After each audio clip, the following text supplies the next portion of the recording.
I share this space with other people, but I did want to kind of give you guys an update about this book. So I am nearing the end.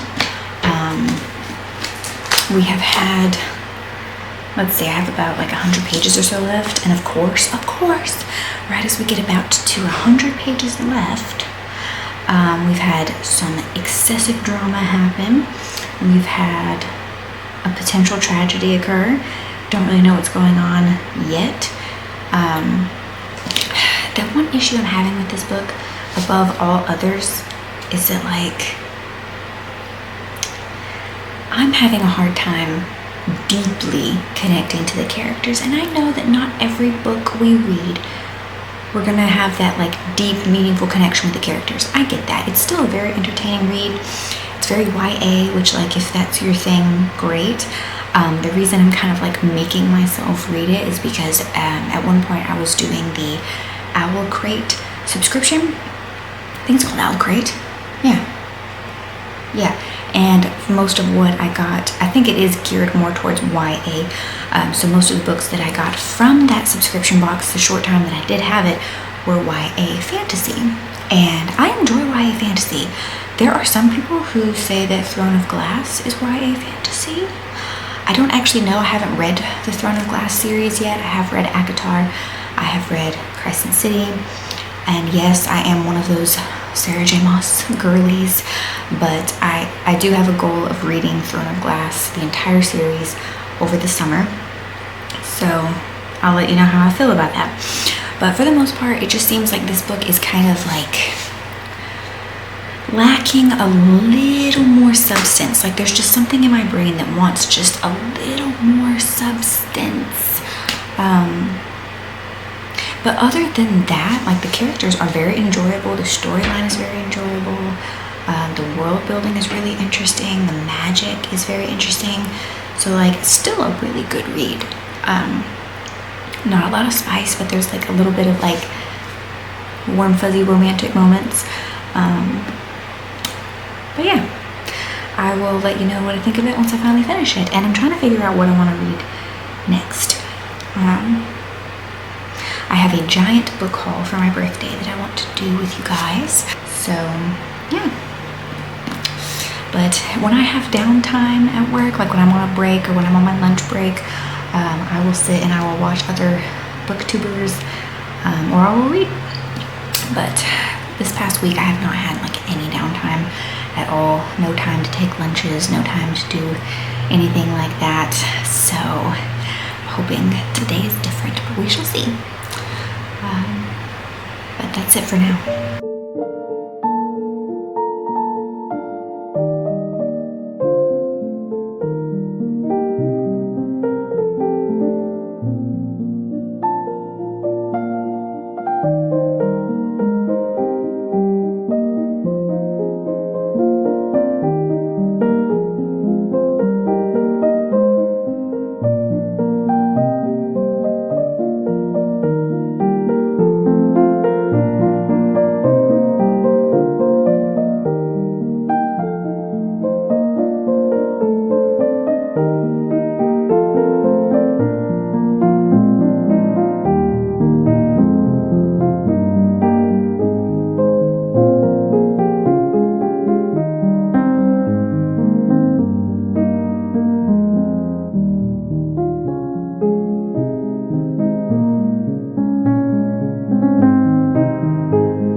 man, today is a Monday, and it is acting very Monday-ish. For some reason, technology is not my thing today. I don't know what's going on there, but you know what? We're gonna push through. And we're gonna pray, not even pray, we don't pray here. We're gonna hope for the best. But anyway, here with an update. So I recently finished Lake's Edge. It was good. It was very YA. And I don't mean that in like an insulting way. I just mean it in it was very surface level. And sometimes most of the time when I'm reading books, I need more depth to it. I need more character development. I hate to say it this way, but I need more trauma. I need more trauma. However, Lake's Edge did end on enough of a cliffhanger that I kind of want to buy the second book and just finish it out. From what I understand, it is just a duology. I don't even remember what the second book's name is. I added it to my Amazon wish list just on the off chance that I do decide to get it and read it. But it's going to be put on the back burner. I just kind of have this little curiosity about the Lord Under. I want to know more about him specifically. I don't really give a shit about the rest of the characters, which is sad. But we are back reading the Daughters of the Moon series, and I honestly don't remember this one. So I had, back in the day, books 1 through 12 of the series. There are 13 books.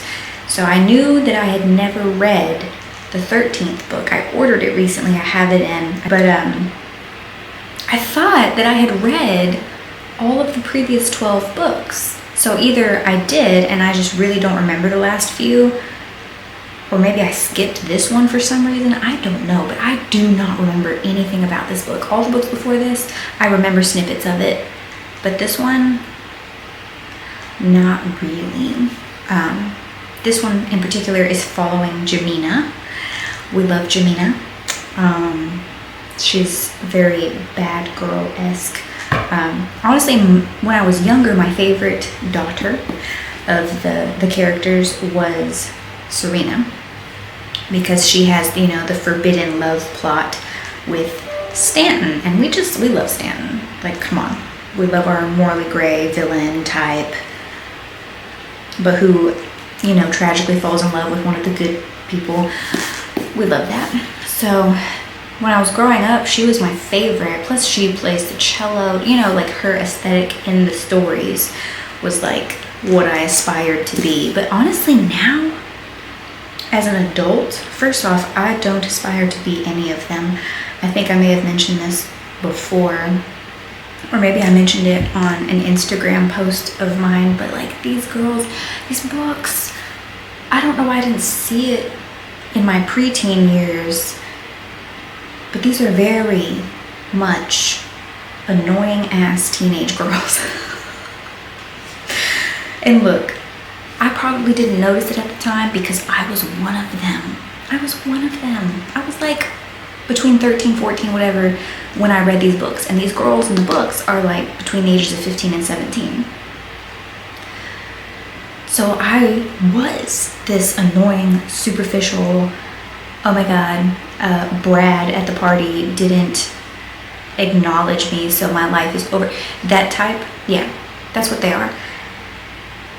And it kind of is a little bit of a letdown because on the one hand, yes, they're allowed to still be teenage girls, but on the other hand, you'll find out that you're goddesses fighting an ancient battle of good versus evil, and y'all don't grow the fuck up real quick. Some of the things that they worry about in these books is a little too superficial and a little too ridiculous. But then again, we have to remember the target audience for these books was preteens, early teens. So it kind of makes sense. I am definitely still going to finish this series. I want to know what happened all those years ago, half my life ago or more, Jesus Christ. I got up to the ending of this story and never found out how it ended. So I am excited to read the rest of it, figure out how it ends. I'm just having a really hard time staying excited about reading each one of these books. I read the first like 6 or 7 of them back to back to back, and it was easy, and they're really easy to knock out. They're very short, they're like each less than 300 pages. But I'm starting to get just like more and more annoyed with the characters and more just like bored out of my freaking mind with the lack of character development and the lack of like depth, you know? So I think I'm just gonna I'm gonna read a Daughters of the Moon book, and then I'm going to pick up a different book, something that is adult, something that will like feed my brain what it craves. But, you know, that's not to knock this entire series to say it's trash. It's just not really geared towards adults. So if you have any preteens, especially girls, you know, who are getting into fantasy, this is like an urban fantasy type story, they might really enjoy these, because this is where their mind is at most of the time. But with that being said, yes, I'm going to try to knock this out today on my lunch break, and that's really all I got. You know, but that's really all I have going on. Probably going to be staying very busy with work today, so if I get to take a lunch break, I'll be reading more of this. If I don't, then, well, this is the life of a full-time employed mother. New mom. But I have my Starbucks running through my veins this morning, my chai tea latte, so we're going to try to make the best of today. Oh, and as a side note, I have been reading an immense amount of romance and fantasy since I got pregnant. I know that we haven't been keeping up to date on reading stuff, or I haven't been doing videos for probably over a year at this point, but while I was like healing from the broken ankle, and while I was just being overwhelmed with the whole being pregnant thing and giving birth thing, I just read so much fantasy and romantasy and romance and all the things. I reread the entire ACOTAR series. I read all of Crescent City. I have not started Throne of Glass. I do plan on reading that before the end of the year. And no, I am not one of those girls that has made my entire personality all about Sarah J. Maas's universe. A good chunk of it, but not the entire thing. There is still this very much horror obsessed person in here, and I've been watching a lot of other booktubers throughout these past several months, and they've kind of been gearing me up for some new horror books coming out, and I have so many horror books I have not even read yet. It is insane to me how many horror novels I still have that have not been read yet. So I am going to try to delve back into horror and kind of get an even mix of all the different genres that I have, because I have a lot. I have nonfiction out the wazoo. I have some manga. I have plenty of dark romance and smut. I have a lot of fantasy now, because I've definitely entered a new era of reading with fantasy, loving it so far. But I definitely have a lot of horror, and horror is like probably the closest genre to my heart. So there's that. But anyway, I'll quit yapping at you. I will check back in with you guys later. Developer comes in and he threatens to like evict everyone. He's like, we're gonna buy this place up and you guys can get the fuck out. How about that? Can I just say that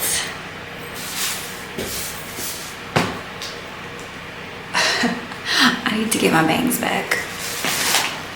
I don't know if any of you out there have gone from like having bangs cover your forehead to like growing them out and then having to look at your forehead every day, but I can't stand my forehead.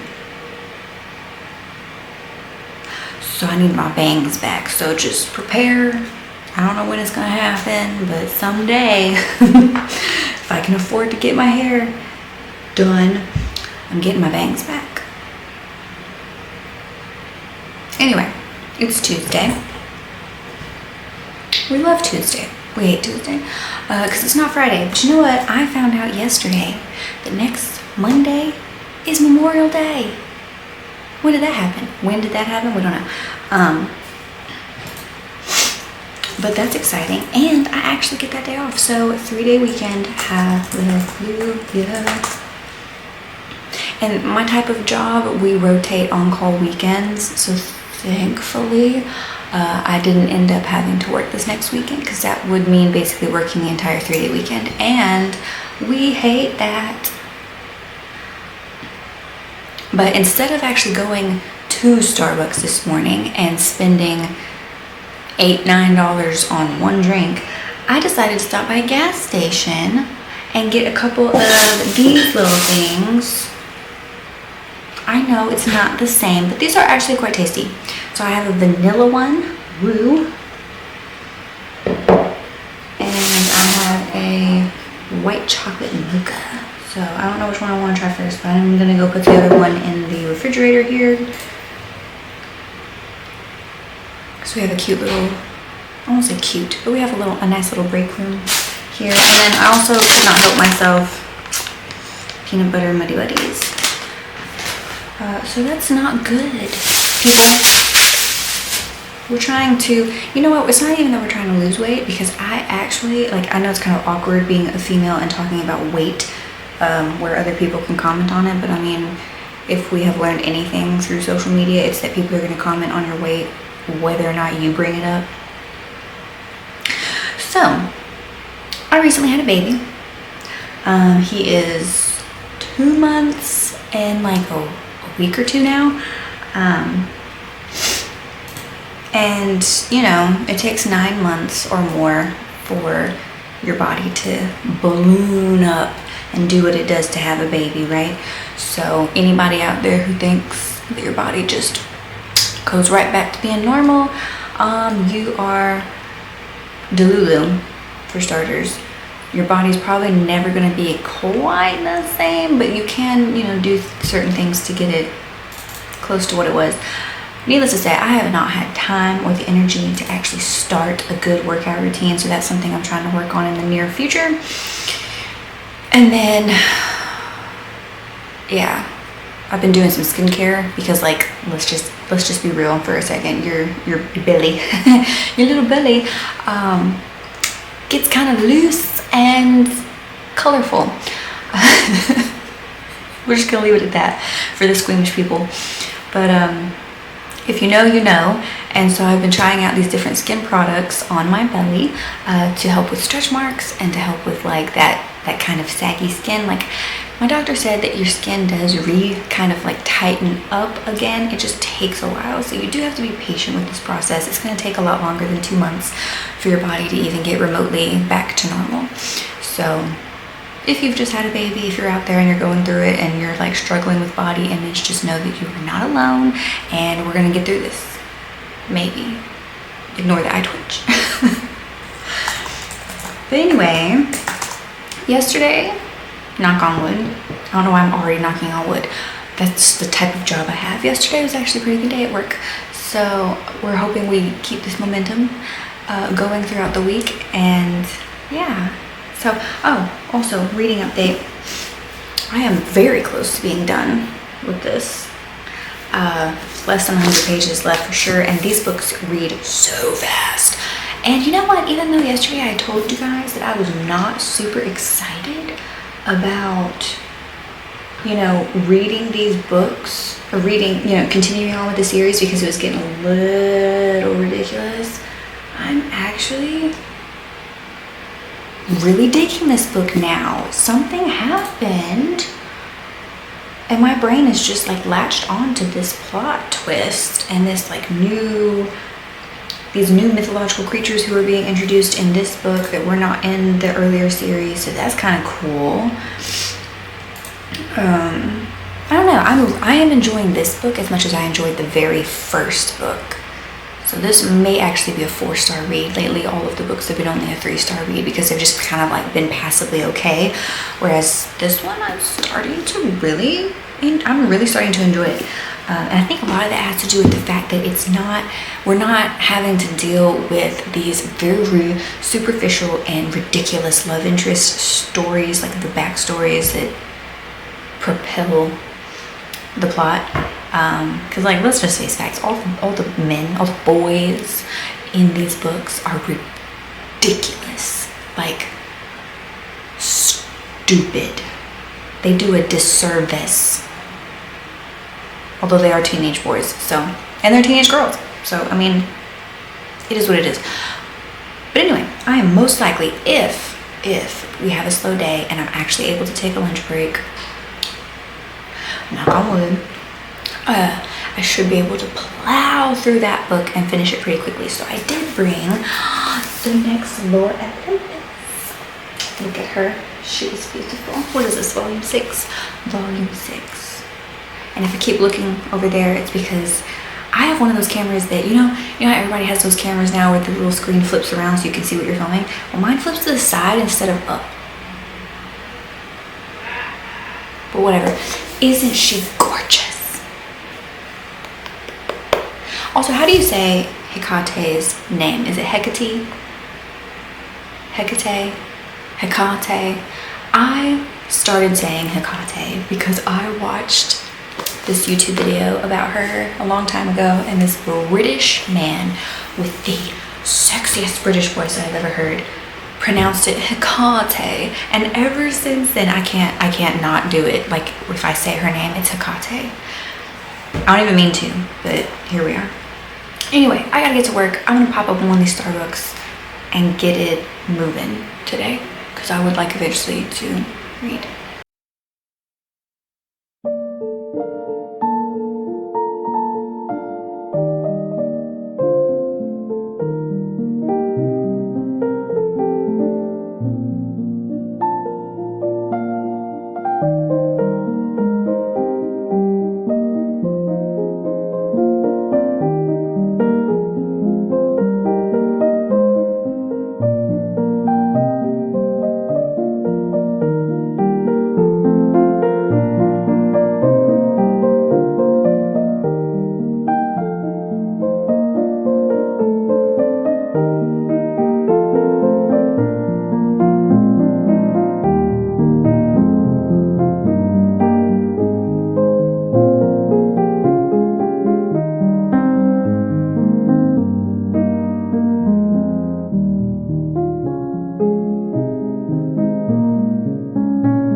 So, quick update. I actually read this whole thing on my lunch break. The whole thing. Which is not hard to do with like graphic novels or manga and stuff like that. But Hades is giving just like so much daddy energy in this one. And I know we are all sick to death of like even saying the word daddy at this point, but you know what? I don't care. I love it. He is giving top tier daddy energy, and I don't give a fuck what anybody has to say about it. I am here for it. I already pre-ordered volume 7. It's supposed to come out October 1st in the US, so can't wait. But yeah, that's probably gonna be the last reading update for today, guys. Not much going on today. my stepdaughter and my nieces are gonna try to swim in our pool for the first time of the summer. It's a little too soon in the year because I'm one of those people that like the water has to be hot before I can get into it and not freeze to death. So we'll see if they survive. But yeah, all in all, a good reading day. It's Wednesday. That's all I have to say right now. Mondays and Wednesdays for me are usually pretty busy. So we'll see how much I actually get done today, but I am so excited. I had to do a couple things for work this morning, but I went to Starbucks and I got my, of course, chai tea latte, but I also got their new summer berry lemonade thing, and it's really good. It's got boba in it, and we love that. Last night I sort of started Smithy. First of all, this cover is everything to me. This book is by Amanda Desiree. I hope I'm saying that name right. It's kind of written there if you can see it. I really only read just a brief introduction to the book. Now this book is kind of like a found fiction movie, but as a book. So it's written a little bit like Dracula. There's research notes, there's doctor entries, there's journal entries, all piecing together what exactly happened. The premise of this book sounds fucking cool, but it also sounds like it's gonna kind of like hit me in the feels a little bit as far as the animal portion, because like I always get a little bit heartbroken when anything is discussed about like animal testing and whatnot, but I don't know if that's exactly what's going on here. Needless to say, I bought this book a long time ago when I first ever started watching Harpies in the Trees channel, because she had this book and was reading it, and the cover immediately drew me in. And on top of that, you know, the premise, the animal testing type situation, but with also a paranormal twist to it, sounded really cool. And plus, I have not read a book like this since I read Dracula. So I'm excited about that. But now, I just found out there's a fucking sequel named Webster, because I think that's actually the chimpanzee's name, like his original name. But anyway, there's a sequel, so I'm really hoping that I fall in love with this book and that it is as good as I think it's going to be. So I already put the sequel on my Amazon wish list. But yeah, hopefully I have time to read this today. I wanted a little bit of a break from the Daughters of the Moon reread that I'm on, and then I also wanted a little bit of a break from fantasy. I'm loving fantasy right now. Like, I am in my fantasy era, and I of course love romantasy for sure, but I kind of wanted to just take a minute and get back to my roots, which is horror. I haven't read a horror book in a very, very long time, and I've been watching a couple of other booktubers who kind of specialize in horror, and there's some really interesting horror novels coming out soon that I would be interested in getting and reading. So yeah, but anyway, I'm just here getting ready for the day, and I'll check in with you guys later.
So, quick reading update. I got through my first 100 pages of Smithy and I'm digging it. I'm digging it. First of all, Smithy, be still my fucking heart.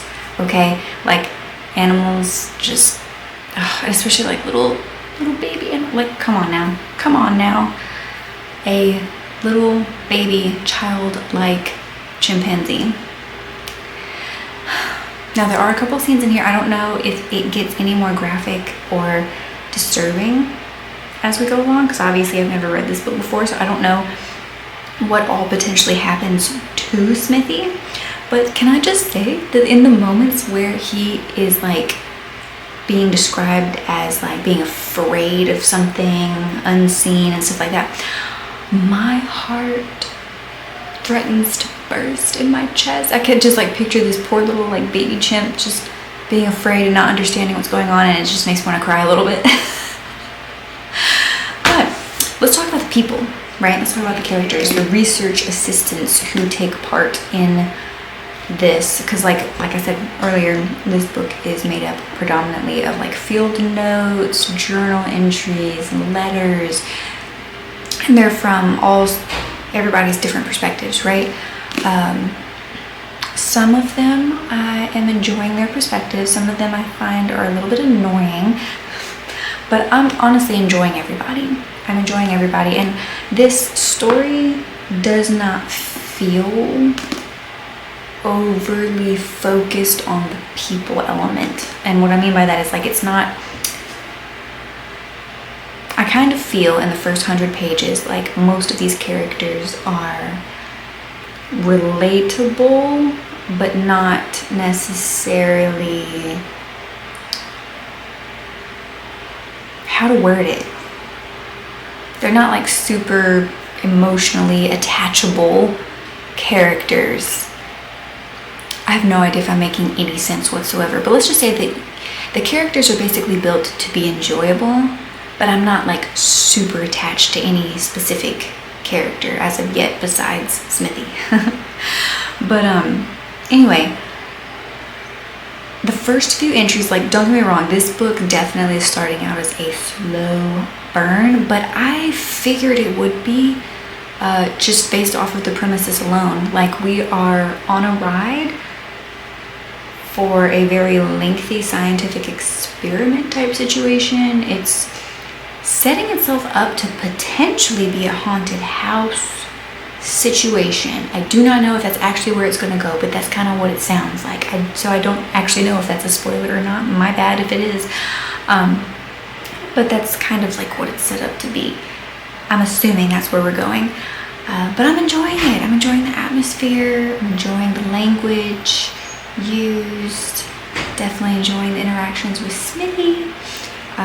So yeah, there's only been like a hint of creepiness so far, just a hint of creepiness. Nothing too over the top, nothing too spooky, but just enough creepiness to make me like be a little sad for Smithy because he shouldn't have to go through that. But anyway, that's where I'm at right now. So it's probably as far as I'll get today, and it's been kind of a busy day. So if I manage to do any more reading, I will update y'all later. But other than that, that's it for now.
another work day. I do apologize for the really crappy lighting in here. I have 2 very low light lamps and it is very dark outside. I'm hoping it's gonna rain. Fingers crossed. I didn't get a chance to read it all last night. The baby, my boy, was having a little bit of tummy issues, so there's that. But you know what? Once he fell asleep, he was out. So we love that. We love that. But yeah, didn't get much of a chance to read or do anything super interesting other than just stare at my child as I held him and rocked him to sleep, which oddly enough makes for a really good evening, just saying.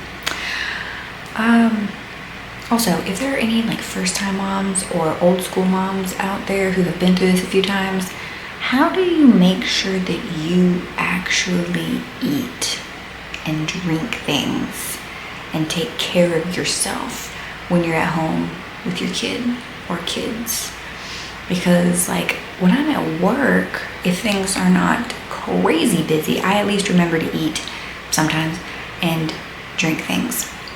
But as soon as I get home, even if Vincent is having a wonderful day with no tummy issues and is just cooing and happy, then I still like am just like tunnel focused on him, and everything else just stops existing in the world. And it's just kind of like I forget to eat, or I forget to eat well. And my partner, thank God, has been basically taking care of me too, because he's been making food every now and then for me to eat. And you know, that actually is very meaningful in our household because I am the only vegetarian. So on nights where everybody else in the house wants a meat-based dish, he actually goes out of his way to make me something that I can eat. And so I will forever be thankful for that, because yeah. But anyway, today, if and when I actually get to take a lunch, I have to run a quick errand to pick up formula. But other than that, I will be continuing on this journey with Smithy. I'm about 200 pages in now. So about like what, 30-40% of the way through this book. This book reads really fast. At first it looks a little intimidating because it's a little bit over 500 pages and the print is not huge, not huge. Some of the print alternates though because it's different stuff, but very fast read, very fast. And even though it's a really slow burn and not much has even happened yet, I'm still like really captivated by it. So fingers crossed that it starts getting even better soon. But yeah, I will update y'all later.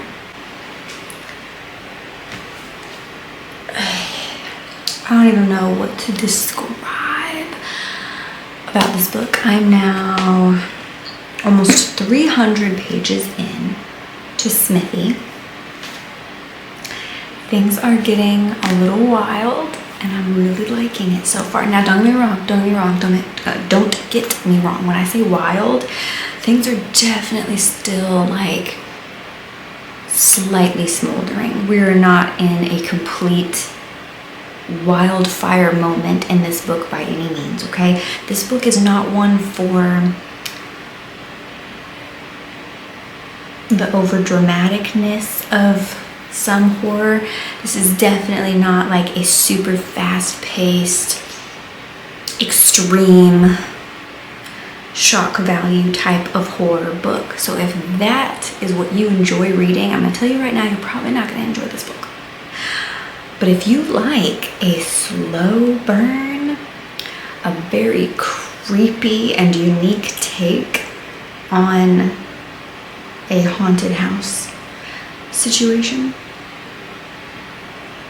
I think you'll like it. There's some psychological horror going on here, and it's very found footage-ish. So like if you like found footage horror in movies, I feel like you would probably enjoy this book. So we are now, like I said, almost 300 pages in. We have finally had our first big moment, potential reveal, if you will. And I think now everybody involved in this story is starting to really figure out there is something much more going on here than what we originally thought. And yes, it is very sad that it has taken these highly intelligent people this fucking long to understand that, okay? So I'm gonna talk real quick about a couple of things that might be a little bit spoiler-ish. So if you do not want to have any spoilers whatsoever for this book, skip ahead a little bit. Just saying. So the whole premise of this book is a research study is being done about language and the ability for other animals to adapt and learn, essentially, language. So, you know, studies like this have been done with chimps, gorillas, other animals for a long time, and this is kind of like a slightly different take on it. This, you know, world-renowned, high on himself psychologist puts together this study. We don't really get his perspective a lot, which I'm glad for, because he seems very egotistical and annoying. But the research grads, these like grad students who sign on for this study, we get a lot of information from them, and we get a lot of perspectives from them, which I really enjoy. And I know a lot of grad students probably make this mistake. They are so obsessed with trying to seem intelligent to the people running the study that they are not open to the fact that something else is like obviously going on. And it is very obvious, you know what I mean? And maybe that's just, you know, the burden that people have when they fall on like one extreme or the other side of the line, right? And the line being, do you believe in a potential afterlife? Do you believe in a spirit world, right? So like, I'm one of those types of people that in the real world, do I believe a spirit world is possible? I believe it has the potential to be possible. I'm one of those people. I'm very like middle of the road. Like, there is no evidence that there is, but there is no evidence that there is not. So therefore, in my mind, it could go either way. And I'm fine with that. I have never had a personal experience to confirm without a shadow of a doubt to me that there's a spirit world. Now, obviously, this book is fictional. We're talking about a fictional world. But like, in this world, this is these characters' reality, right? They are so close-minded. They're so close-minded. And like, you know how extremely religious and spiritual people get made fun of? Not even made fun of, but they get like lectured sometimes about being too open. And in a way, them being too open makes them close-minded. Because like, I'm not explaining this very well, but if you've ever met somebody who is so obsessed with spirituality and religion that they forego or ignore scientific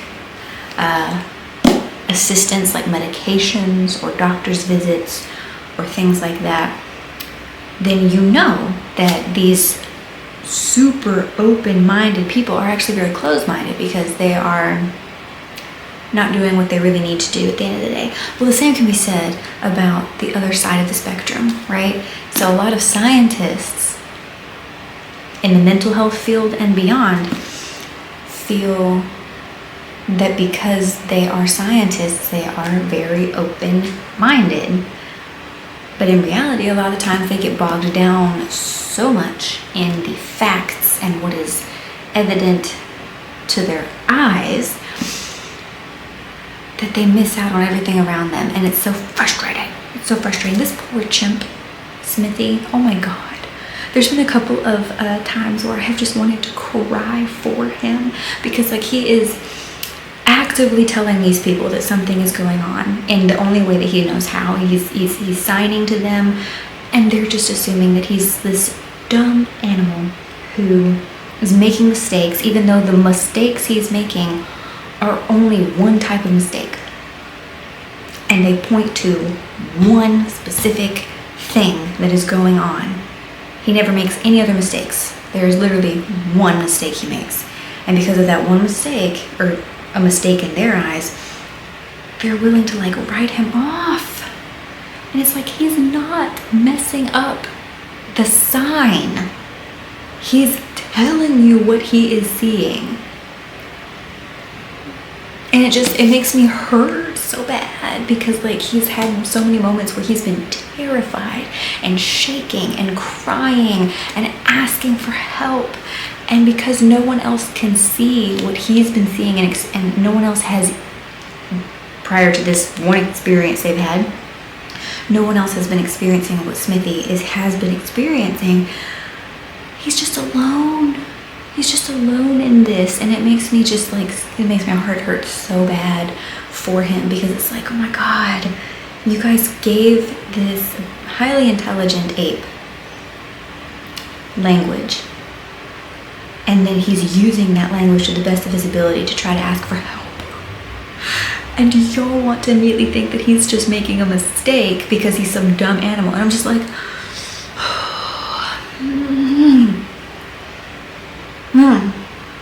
Anyway, I'm very happy with this book though, even though it's making me feel a lot of negative feels towards people. I'm very much enjoying it though.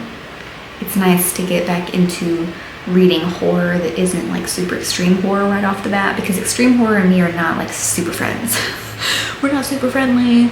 I've tried a couple of extreme horror novellas, and I think my stomach's a little too squeamish for that, but we'll see, because I do still have like 2 or 3 extreme horror novellas that are still on my shelves, and I would like to still give them a try because I've heard them raved about.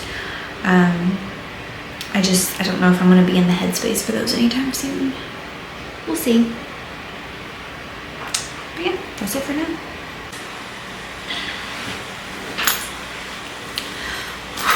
Okay, we have finally made it to Friday.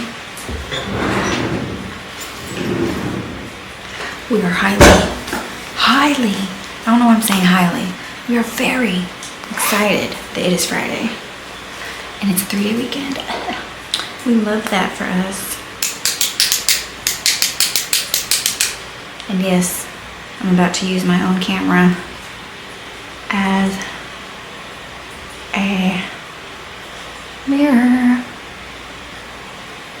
because that's what people do.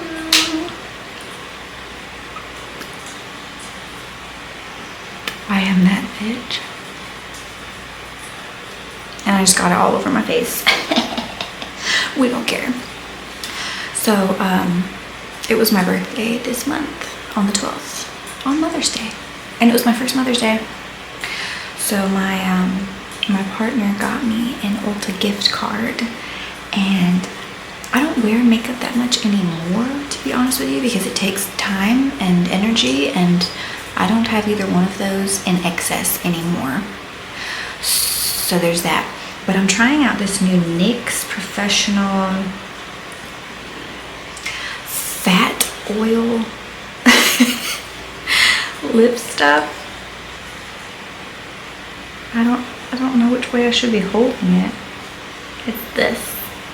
And you click it to make it come out instead of like turning it or squeezing it. I hate squeezing lip gloss or lip balm or what have you, because I always end up globbing way too much. Like, I overdid it a little bit with this, but I like the clicking because it comes out a lot slower. Anyway, now that y'all know exactly how inept I am at doing makeup,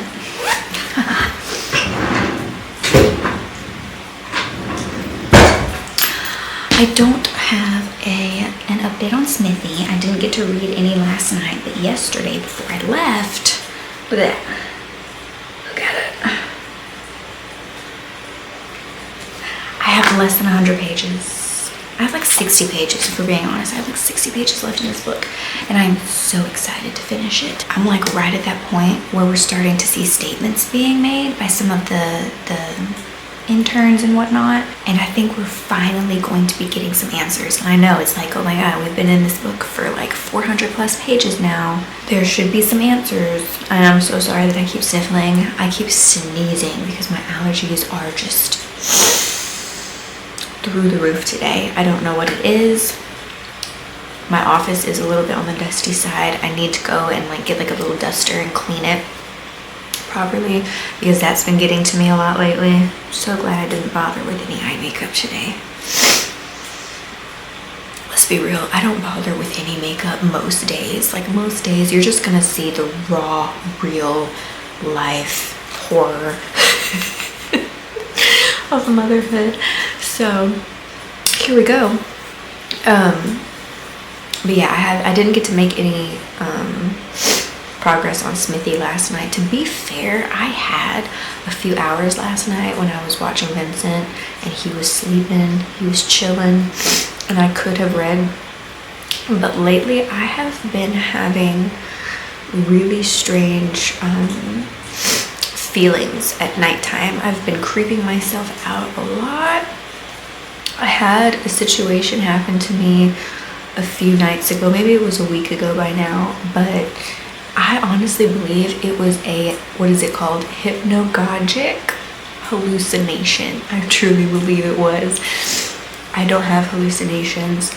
I'm not gonna say I don't have any mental health disorders because definitely fought with depression and anxiety most of my life, but I've never actually been formally diagnosed with anything, so I'm not gonna say I do, I'm not gonna say I don't. I've definitely never like had hallucinations or anything like that. And this situation arose where I was watching Vincent late at night. Basically me and my partner will split the night and he'll sit up with him until about 1 in the morning so that I can get some uninterrupted sleep, and then I'll take over at 1 so that he can get some uninterrupted sleep and all that good stuff. And that was a rough night for Vincent. He wasn't sleeping well. He wasn't eating well. He had a lot of gas, let's just be honest. He was very fussy, and it was very hard to get him to go back to sleep after he would wake up hungry and he would eat, and it would take him a very long time to go back to sleep. He was just not having a good night. And so the one thing that usually will get him back to sleep is, we swaddle him up nice and tight and we go and rock him in my little library chair. And me and my partner have this room on our side of the house that we live in where it's like part my library, part his gaming room. So it's kind of like split off into 2 separate corners. And his mom, love his mom, bought us a rocking chair thing. But it's like a nice comfortable one. And it's just small enough that it fits into my corner so I can read in it really easily. But more than that, it works so well for Vincent, and that's really why she got it for us, is so we could rock Vincent. And it has been a lifesaver, to say the least. So I was up late with Vincent that early morning. It was probably around 3 or 4 in the morning at that point, and I had just fed him and he was not going to sleep, and I was exhausted at that point. And so I wrapped him up nice and tight in his little swaddle, and we went into the office. There were no lights on, and for some reason the closet door in the office was open, and I had never thought anything of it before. We leave that closet open a lot because we've been moving a lot of stuff in and out of it lately. But it was dark in there. It was darker in there than in the actual room where we were sitting, because there are some outside like floodlights and whatnot, and it kind of lets a little bit of light into the room. And so I didn't think anything of it. I have done this many times before and after, where I will just tootle on in there in the dark, sit down with Vincent in the dark and rock him until he falls asleep. And that's normal for us. But I think what happened was when I sat down with him and I started rocking, I started to nod off. And for whatever reason, I started getting like super creeped out, just automatically. And this used to happen to me a lot as a young adult and as a child, where I would get just like randomly terrified in the middle of the night. I don't know if it's because I was having nightmares a lot or if I just, watched too many spooky movies. I don't know what it was. But the same feeling came over me that night, just randomly out of freaking nowhere. I had not read a horror novel in months. I had not watched a horror movie in months, to be honest with you, since before Vincent was born. And I had definitely not just had a nightmare because I had been up with Vincent for several hours at that point.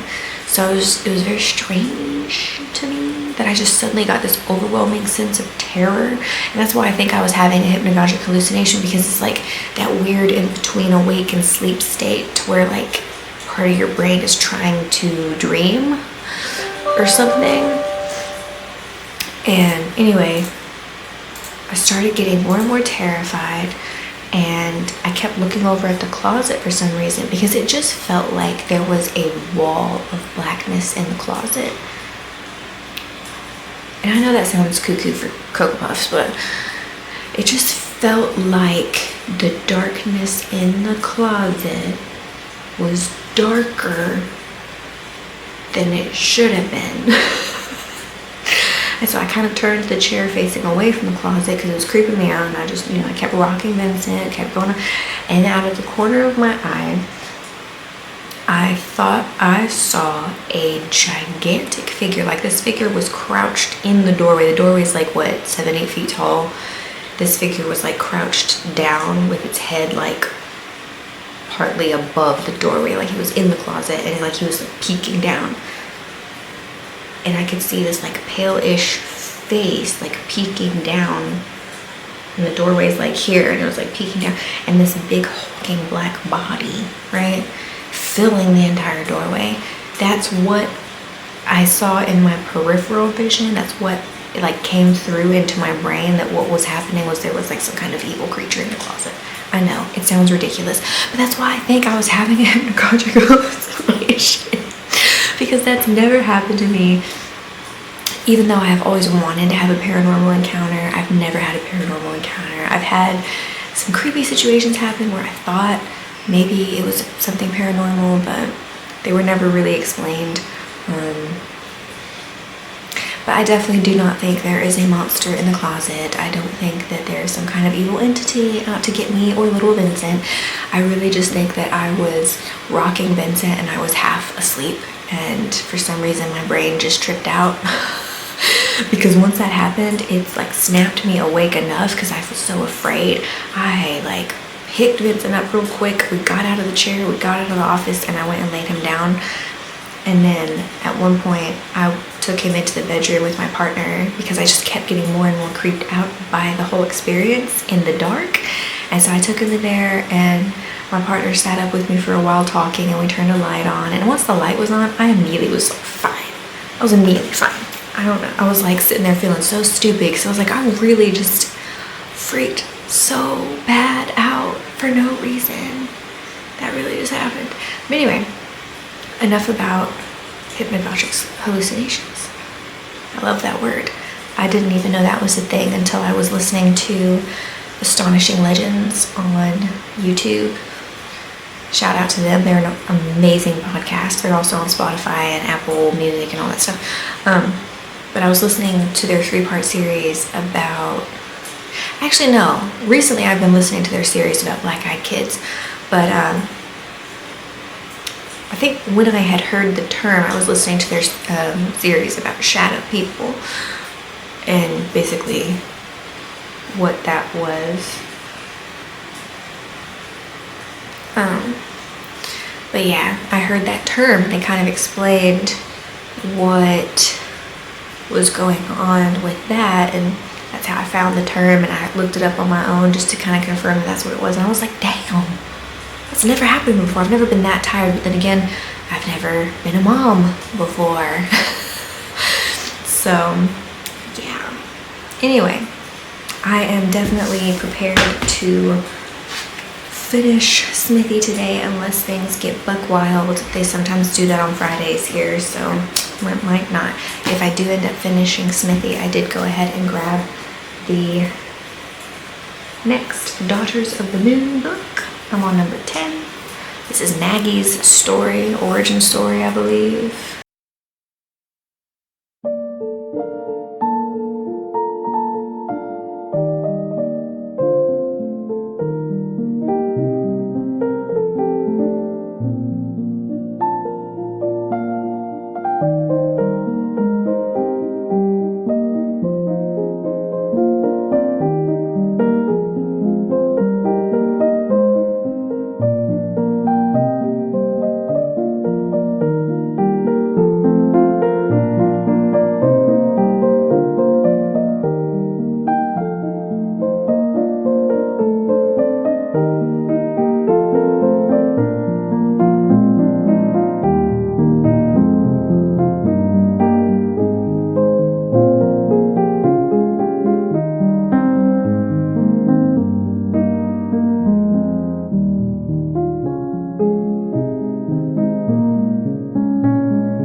I am livid, okay? I just finished Smithy. I am heartbroken. I am angry. And now I have to get the sequel, which is called Webster, which was Smithy's original name. So we'll see what happens. I am so angry and heartbroken about what just happened to Smithy at the end of this book. If you read it, you know what I'm talking about. If you haven't read it, then go read it. This book was wonderful. It was very interesting. It kept me so enmeshed with the way it was written through like letters and interviews and journal entries and all this really cool stuff. I really enjoyed it. It is a very slow burn. It is very much a psychological horror. There's not a whole lot of action in it. I'm just gonna put that out there now. But if psychology is something that interests you and you enjoy those like super slow but creepy burns, then I think you'll really enjoy this book. I am definitely invested in what happens to Smithy at this point, and so I will definitely be picking up the sequel at some point and reading that as well. I am flabbergasted and heartbroken and angry. So what would I rate this book? I'll be honest, the whole 5-star rating system, to me, I personally use it by how much I enjoyed the experience. It doesn't have to mean, in my opinion, that a 5-star book is some kind of revolutionary piece of literature, right? It just means that I thought it was a hell of a good time reading it. And I'm giving Smithy a 5 out of 5. It was just for me. If you get bored really easily in books that do not have a lot of like physical action taking place, then this is probably not for you. If you don't like reading books that are pieced together out of like different correspondence and whatnot like that, then this is probably not a book for you. But it made my brain tingle in all the right places, okay? So this was a book for me, and I'm very excited that I got to read it. And I am very excited to pick up the sequel and read that one. I don't know when exactly I'll be able to do that, because I just spent way too much money picking up books online. So probably won't happen anytime soon. But I'm definitely invested enough now, after having read Smithy, to definitely buy Webster. And I really hope that the ending to Webster is not nearly as heartbreaking as this. We'll see. So now that I finished that, I don't know if I'll have time to start the 10th Daughters of the Moon book today. It kind of just depends on how busy I am, how many breaks I get to take, all that good stuff. But yeah, I might just sit here with my thoughts about Smithy for a while, because it kind of made me a little bit emotional. Like, I'm not gonna cry or anything, but I kind of got like a little bit lump in my throat just thinking about the implications of the last few entries of this book. So,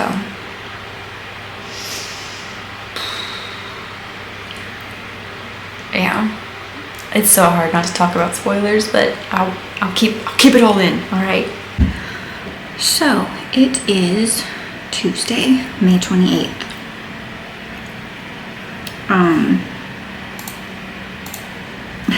I'm currently at work. Well, I'm on my lunch break, but this morning was crazy. I'm gonna try to put in some some video footage that I took of the lightning / thunderstorm that I drove through, kind of. But that was crazy. And then when I got here, the storm really like let loose. I didn't get any footage of that because my camera was dead, and our power ended up going out. So that was fun. But yeah. Crash, bang, boom, power was out. It was super creepy, spooky vibes. I wished that I could have just like lit a candle and curled up with a blanket and started reading my next read, which I'm going to get to in a minute. But unfortunately, candles are not allowed in our office. Big sad. I don't have a blanket with me. And I still had to do work. So there was that. It looks like it's already picking back up on the rain though, so I'm gonna see if I can get some footage here for you guys in a second. But let's talk about my next read.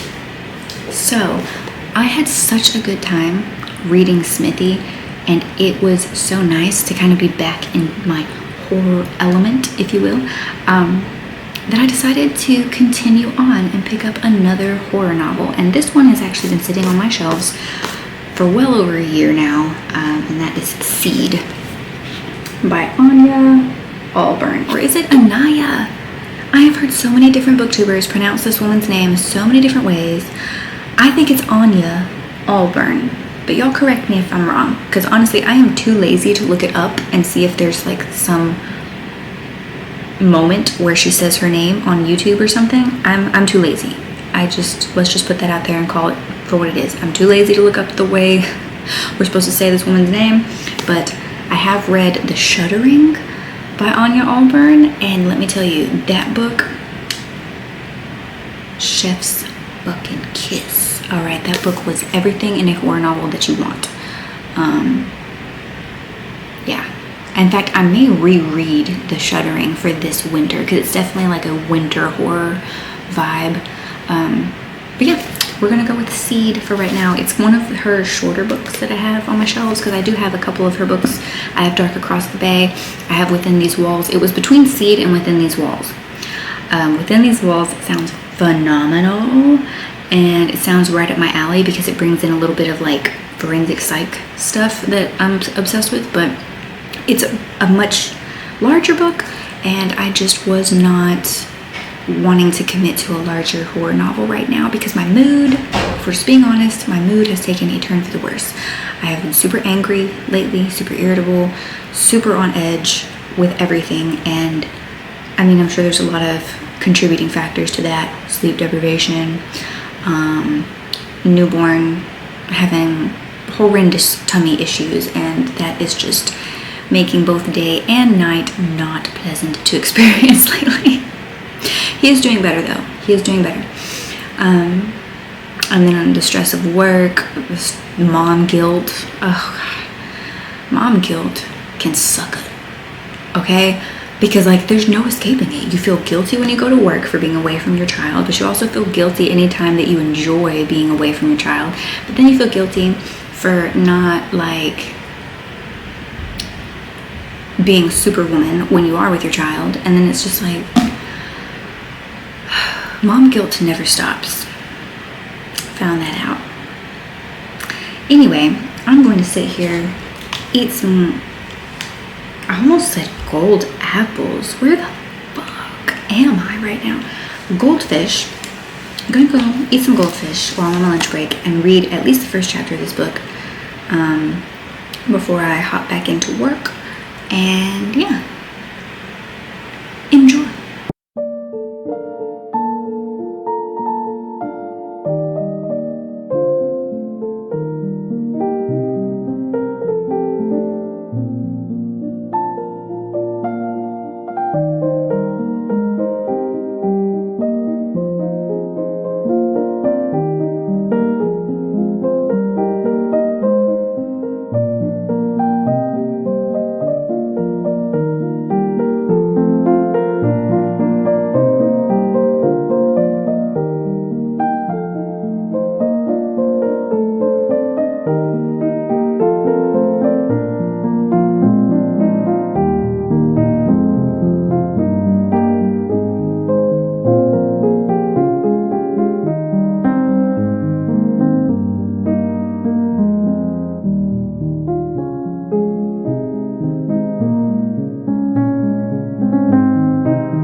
Okay, quick update. I am roughly about 50 pages or so into Seed. I'm getting a little bit of a headache, but this book so far is definitely reeling me in. There's obviously some kind of mystery to be solved here with the father, Jack. There's a history here, which, I mean, on the blurb on the back, it will tell you that Jack has a childhood history with this demonic creature, right? Well, now this creature is back, and apparently it is targeting his youngest daughter, who goes by Charlie. We love that.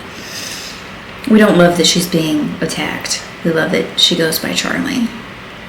Just to clarify. We are having some... I hesitate to say the word tropey, but we're having some like telltale possible possession, or at least oppression signs, right? Not much of the demon in question has been revealed, other than the fact that Jack never really got over his experience or encounter with this creature from his childhood. And it still remains to be seen on whether or not Jack was possibly possessed by this creature before, or if his mother was. And that's not really a spoiler, it's just kind of like it's right there at the very beginning of this book. But it's I don't know. We don't know yet. A lot of tension in the home, a lot of tension in the marriage. I had like an immediate visceral dislike of his wife, Amy, I believe is her name. And she's growing on me a little bit more now, but I just like the way she's introduced to this book is like such an uptight bitch. And I'm just like, I don't like you. So she's slowly getting into my good graces now, because at the very least she is very concerned for her child, which, you know, any good parent would be. But it's Jack is starting to piss me off, because it's like he's seeing what's happening, he's kind of realizing what's happening, but it's like, when are you going to come forward and say something? And I know we're only 50 pages in, but this book is only like 240-ish pages. So I don't know what's going to happen next, but yeah, definitely some creepy scenes in here too. That was fun. Creepy scenes, creepy ambiance. I don't think that's the right word that I'm searching for, but we're just gonna let it ride. But yeah, that's where we're at so far. I do plan on reading more today if time permits, but we'll just have to wait and see. Hello. Today is, what is today? Wednesday? Yes, Wednesday, May 29th. I had to start out my day at a local hospital because I actually work Mondays and Wednesdays. I have to go check into local hospitals first to see if there are any psychiatric patients that need to be assessed. That's all the information I'm going to give you about what I do. Anyway, it was an eventful morning. We'll just leave it at that. But I'm finally at my little clinic, and I am going to be taking a short break here just to kind of chill and take a breather and eat something. I know that for most of us this counts as a meal, and on most days it is enough, but today, no. We need snacks, and thankfully I have snacks. So yeah, last night, riddle me this, last night I was not able to read anymore on Seed. I went straight to bed. Tell me why. I absolutely could not sleep last night. I had plenty of time to sleep. Vincent was out like a light for about 3 or 4 hours, which is like unheard of for him. It was a beautiful chunk of time that I could have slept. Did I sleep? No. Do you know why? Because I was so creeped out. Oh my God. There was a moment last night, because we'll like turn all of the lights off in the living room where we have him, but there's like an office / den area, kind of like catty corner to the living room. And so we will leave the light on in there, and it will cast just enough dim lighting to like feed him when we need to, change him when we need to, all that good stuff, without like shining a bright light in his face and waking him up. So that's cool. Tell me why this light suddenly started flickering for like an hour and a half straight. It's never done that to me before. And what was creepy is that the lamp in the bedroom where I was sleeping prior to getting up and switching out with my partner, it had, okay, let me just dial it back for a minute. I went to bed last night. I did not read any of Seed because I've been having a really hard time sleeping in general. And I've been having like a lot of nightmares, and I've been getting really just a very scared, fearful vibe at night. And unfortunately, me and my partner really aren't able to sleep together right now. It's not a thing. So he was out in the living room with Vincent, and I was in the bedroom by myself, door closed. And for whatever reason, every time I tried to turn the light off, I got super claustrophobic. I got super nervous, super scared out of nowhere. And so I just finally said, fuck it, I'm gonna sleep with this damn lamp on. So I slept with the lamp on. The lamp never flickered the entire night. The entire night it was fine. As soon as I get up, my little alarm goes off at 1 o'clock in the morning, and it's time for me and my partner to switch out. There's sprinklers going on outside, so if y'all hear any weird hissing noises, that's what it is. The lamp starts flickering. Like as soon as I wake up, the lamp starts flickering like crazy. And I'm just kind of looking at it like, all right. So then it stops. I get up. I switch everything out with my partner. And then my partner goes to bed. And then the office light starts flickering. Now, mind you, it's not like turning completely on and off or anything, but it's flickering. And I was just immediately fearful again, and I was scared. And I was just having those moments, and sleep deprivation will do this to you, but I was having those moments where I kept feeling like there was movement out of the corner of my eye. Every time I looked away from the office or that area in general, every time I looked away, it felt like I was seeing movement over there. And so then I was getting more and more creeped out, and I was like, oh my God.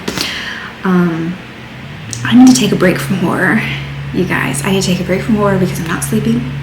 I'm having nightmares, and it's not a good time to read horror. Granted, I will be finishing Seed. I will be finishing this because, like, how far did I get? 91. I'm on page 91. I can't just walk away from it at that point. I can't just walk away from it at that point. I gotta finish it. Plus, it's not a very long book by any stretch of the imagination. So I will be finishing it. I just hope that I can finish it quickly and then move on to something lighthearted, probably a fantasy, or even better, a romantasy. I still need to share with you guys the birthday book haul that I got, because I got like 11 books, you guys, like 11 books. Anyway, I'm gonna quit rambling at you guys. It's raining off and on today, so that's exciting. And I will check back in when I have read more with my thoughts. But definitely, so far in this book, creepy vibes. Creepy vibes. It's pretty good. As of right now, I'd probably rate it between a 3.5 and a 4 for right now. We'll see if it gets any better or worse. But yeah, I will check back in later. Okay, so we are about 140 pages in to Seed by, again, don't know, Anya or Anaya Allborn. Okay, so I think I may have already mentioned this in a previous little like check-in that I did with you guys, but the father in this book has had a previous run-in with this demonic entity, right? And that's still being like slowly revealed. You have a couple of parts in the book that's like a throwback to his childhood and kind of shows you how it all started, right? And we love that. We appreciate that. That's all well, fine, and fucking dandy. But I'm getting so aggravated with the dad. Like, you know what's going on with your kid. You know what's happening with your kid. So open your fucking mouth and talk to your wife. And don't get me wrong, like, my initial response to his wife, like her entrance into the book, right, was immediate dislike. I could not stand her. I still don't really like her because she seems very prone to dramatics, whatever I'm trying to say. You know what I'm trying to say. But here's the thing. He keeps talking himself out of having the conversation with his wife. And again, it is unclear as to whether or not he has some kind of spiritual gag order to where this creature, this demon, is not allowing him to speak about it mentally. Like, he just absolutely, he can't even really approach the subject. Like, he can kind of hint around it, but at the same time, there's been moments where he has hinted and spoken about it to other people, including his other daughter. So it's like, what is happening? Like, what is happening? Open your fucking mouth and talk about it. And they have marital problems. Of course they do. Of course they do. But it's got me thinking, because like, I know, I've told you guys a million times now, but I'm a new mom. I'm a proud new mom. And look, I am not spiritual. I am not religious. I don't go to church. I don't necessarily believe in any kind of higher powers. I'm kind of one of those people that's like on the fence with the whole idea of it, because like, I feel like there's potential for it to exist, but there's evidence to the contrary. You know what I mean? Anyway, back to the book. If my kid was doing even half the shit that his youngest daughter is doing in this book, immediately going to a priest. Immediately going to a priest. We're going to a Catholic priest. I've never been Catholic a day in my life, but we're going to go and we're going to find a Catholic priest, and we're going to figure this out. Because like, I'm sorry, I've seen enough horror movies, I've read enough horror novels. I feel prepared for this type of situation. Okay? I work in mental health. I've seen a lot of fucked up shit. And I've seen a lot of stuff that like, some people could argue is like demonic possession. And it's been like personality disorders, it's been schizophrenia, it's been DID, it's been, you know, stuff like that. This shit is different. Okay, this stuff happening in this book, different. Absolutely not. When stuff is physically altering your reality, it's time to call a priest. It's time to get your ass in church. Okay? And I don't even like believe in that shit as far as the real world is concerned. But let me tell you, if this shit was happening in my real world, we're going to a church. I don't care. I don't care. And if it makes me a hypocrite, I don't care. It is what it is at that point. But like, damn. Just damn.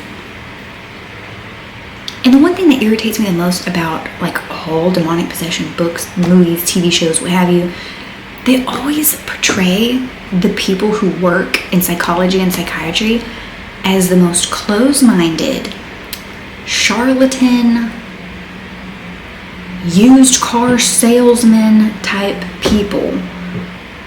Like, they're just out to make a buck off of you. And don't get me wrong, in mental health and in physical health and the medical field, there are plenty of people in it just for the money that don't give a fuck about you, about us. But there are also just as many, I would argue, just as many people who genuinely do care and genuinely would be concerned and show empathy, or at the very least sympathy, for these people's situation. But no, they always end up running into the fucking used car salesman types. You know what I'm talking about. And that kind of gets on my nerves. But anyway, that's where I'm at right now. I'm going to try to read a little bit more today. I don't know how far I will get. Definitely some fucked up, creepy shit's going on in this book. And I love it. Might not love it tonight if I can't sleep again. But we'll see what happens. Yeah, I'm gonna go sit here and eat my goldfish. And drink my drinky drink. I just said that out loud. I need to go home.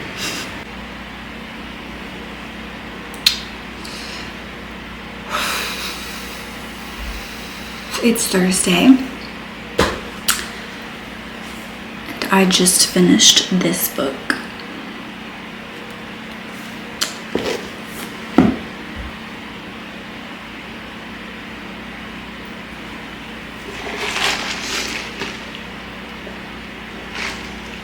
I wish I had Kahlua in this at this point.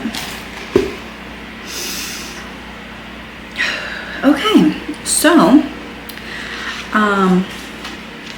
I knew that Anya Alburn's books were not for the faint of heart because, like I had mentioned previously, I've read The Shuddering. Didn't exactly end well for any of the characters. And it definitely did not end well for any of the characters in this book.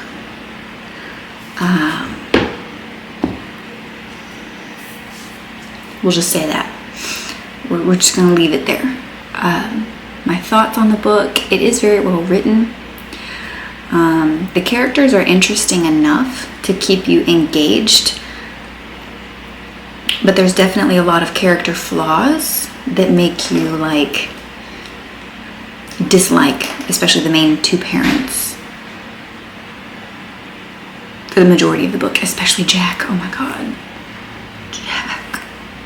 We hate Jack. He could have, my issue, and this is gonna have some spoilers potentially, not intentionally, but just I might mention something that could be considered a spoiler. So if you want to just skip this part, skip ahead for like 5-10 minutes, probably just 5 minutes. Jack had so many opportunities to fight back, to try to get his daughter back, to try to stop whatever this demonic entity is, right?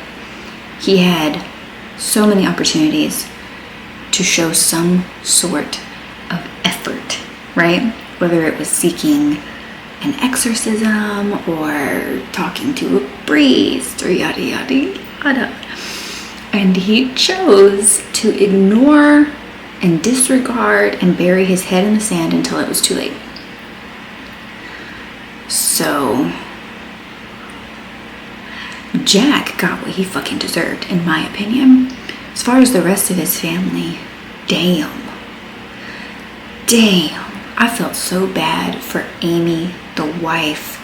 And it's so crazy, like my feelings towards her did a complete 180, because at the beginning of the book I hated her. Oh, she was annoying. But by the end of the book I felt so bad for her. But at the same time, like, the way it ended with pretty much everyone was probably for the best, because if Amy had been left alive, if any one of that family, other than, you know, the possessed person, had been left alive, I would not be okay with the amount of heartbreak and trauma that they would have been left with. So in a way, it was almost merciful. Like, it wasn't. It was not. But in a way, like, I guess it could be seen as merciful to just go ahead and kill everyone off. It was a very fucked up book, okay? We're just gonna leave it at that. It's a very fucked up book. Was good though, like, very well written. There was only like one little grammatical thing, like mess up, that irked me right at the end. But overall, this book definitely spooked me. It definitely had a lot of creepy elements to it. It's a very fast read, which is good, but absolutely not a feel-good book in the remotest sense, right? So I know that some people like to read horror, but they like to read cozier horror that potentially has like at least decent endings for the main characters. Well, this book does not have a decent ending for any of the main characters. They all get the absolute shit end of the stick, okay? The worst of the worst. So just know that going in. All right, I'm gonna shut up about it. I feel really bad because I meant to grab another book to potentially read if I have any breaks or downtime today, before I left the house this morning, but I didn't. So now I have nothing to read. So I'll probably just be listening to podcasts all day and watching YouTube in the background while I work.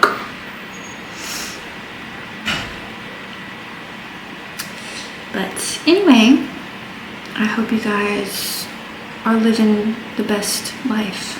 I'm definitely going to take a break from horror, I think. My mental health has not been the best here lately.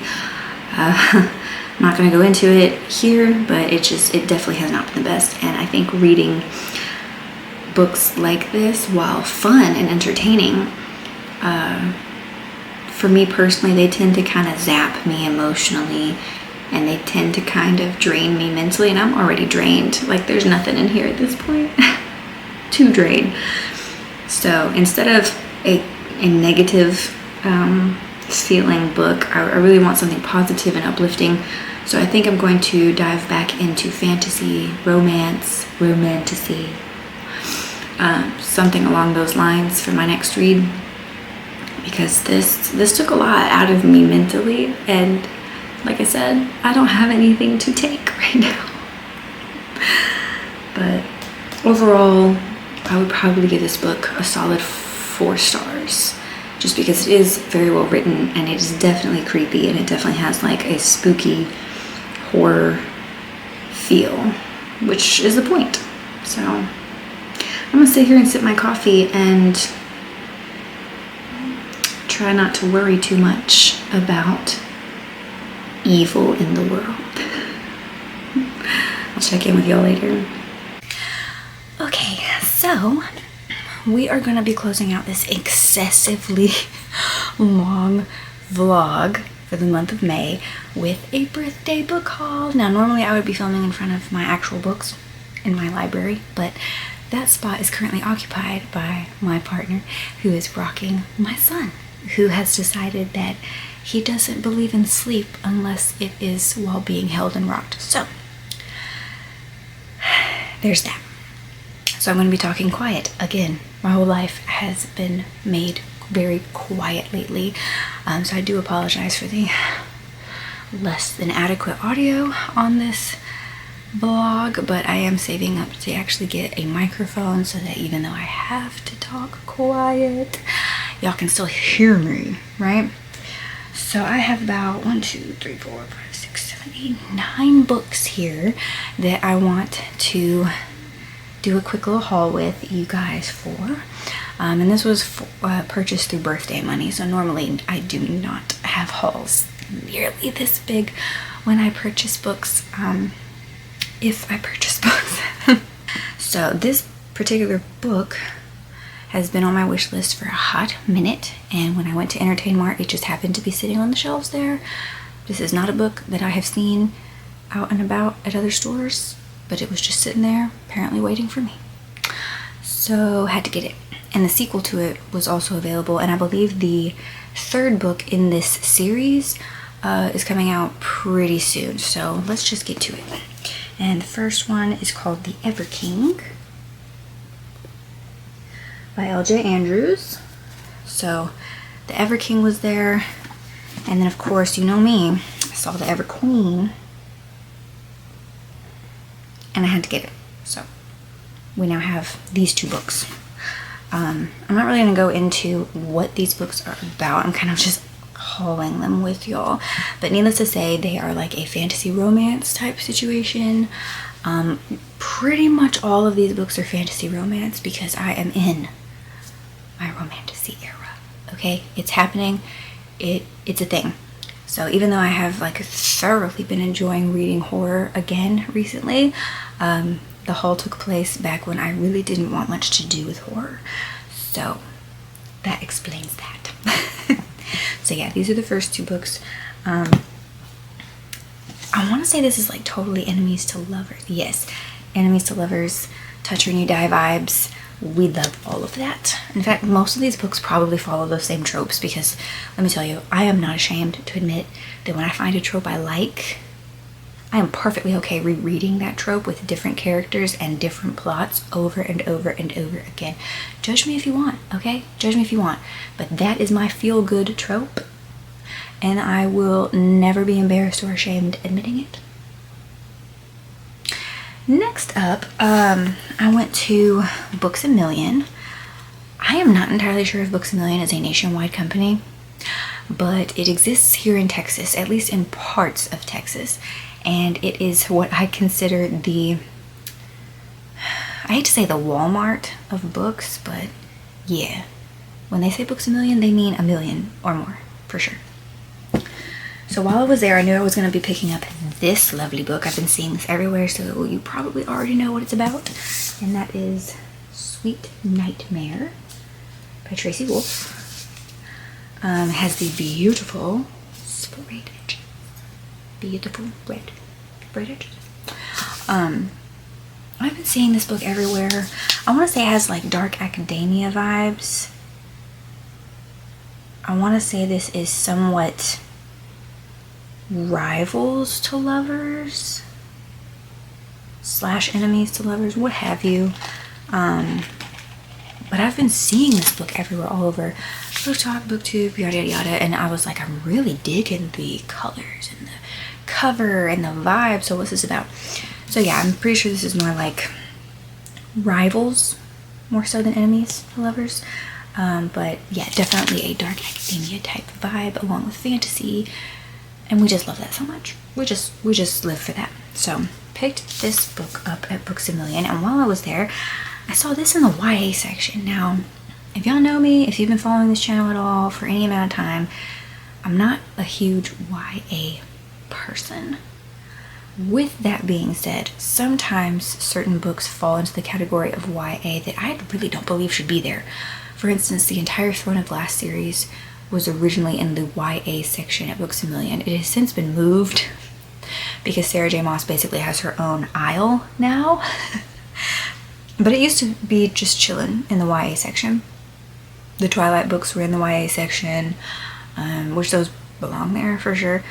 But you know, a lot of books from my childhood that I loved were in the YA section. A lot of books that you see on Bookstagram, BookTube, and BookTok are YA. So I just kind of like peeked over in that section, and I came across this book, and it just looked so alluring, if that's the right word, that I had to grab it. I just had to, and that is What We Devour by Lindsay Miller. And I just, this part right here, if you can't tame your demons, set them free, like that just screamed at me. Now this sounds a little bit more like YA horror. Yeah. But potentially a little bit of romance in here. I'm not entirely sure. But I don't know, something about this book just gave me really good vibes. So this is my only random book that I purchased that wasn't already on my wish list. So there's that. The next few I purchased from Amazon. I know a lot of people out there are very judgmental. Words. judgmental about ordering anything from Amazon, and I get it. I feel the same way about shopping at Walmart, to be honest with you. But there are certain books that are just not available in any store remotely near me. If you live in Texas, you know how big Texas is. And for all that I love this state, actually I don't love this state. Let me just take that right back.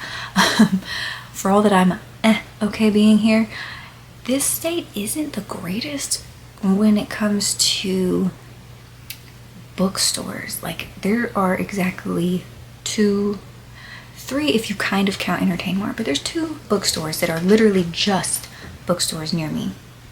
Barnes & Noble, Books A Million. That is essentially it. There are just certain books that I have to order through Amazon. But if there are better websites to order books from, new, because I'm kind of iffy about ordering them used, I've had bad experiences, put them down in the comments below and I will give them a try. Okay? Because I have recently had some negative experiences ordering books from Amazon where they came damaged. So I'm definitely at that point where if I can get a different option to find these books by like indie authors and self-publishers, I'll take it. Anyway, enough of that. Next book I have is called The Divine and the Curse. Look at this cover. Look at it. And that is by J.E. Reed. Now this is part of a series. A lot of these are parts. A lot of these are the first book of a series. And I kept telling myself I'm not going to start any more series until I finish some of them. Well, obviously that was a big fat lie. As per usual. Let's see. Yeah, enemies to lovers again. What? Of course it is, because that's just what we do here.